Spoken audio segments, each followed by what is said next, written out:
వెండితెర మీద ప్రదర్శించే సినిమాలకు తప్పనిసరిగా సెన్సార్ ఉంటుంది. కానీ బుల్లితెర మీద ప్రసారమయ్యే సీరియల్స్, రియాలిటీ షోలకు ఎటువంటి సెన్సార్, స్క్రీనింగ్ ఉండదు. దీంతో బుల్లితెరపై ఒక్కొక్కరు పోటీ పడి రెచ్చిపోతున్నారు. ఆడ మగ తేడా లేకుండా యాంకర్లు, పార్టిసిపెంట్లు ఒకరి మీద ఒకరు పడి దొర్లడం, బాడీ పార్ట్స్ అన్ని నలిపేస్తుండడం, బూతు డైలాగులు, అబ్బో ఆ వర్స్ట్ ఎపిసోడ్స్ గురించి చెప్పాలంటే చాలా దారుణమని అనాలి.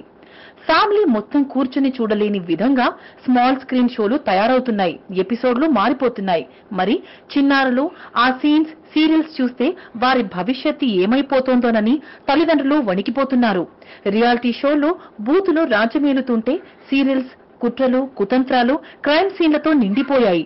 అందుకే చాలా కాలంగా బుల్లితెరకు కూడా సెన్సార్ ఉండాలనే డిమాండ్ వస్తోంది. అయితే సెన్సార్ బుల్లితెరకు సాధ్యం కాదని అంతా భావించారు. ఇటీవలే మరీ శృతి మించిన కార్యక్రమాలు ఉండడంతో తప్పనిసరి పరిస్థితుల్లో సెన్సార్ బుల్లితెరకు రావాల్సి వస్తోంది. Central board of film censor వారు స్వయంగా బుల్లితెరకు కూడా సెన్సార్ ను తీసుకురావాలని నిర్ణయించారు. టీవీలో ప్రసారమయ్యే ప్రతిదాన్ని కూడా సెన్సార్ చేయాల్సిందేనని, త్వరలోనే అందుకు సంబంధించిన మార్గదర్శకాలు విడుదల చేయనున్నట్లు బోర్డు వారు ప్రకటించారు.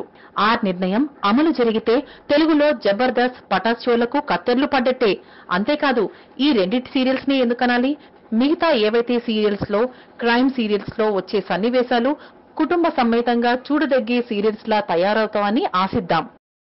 For more updates on anything happening in Tollywood, please like, share and subscribe to Tollywood Latest.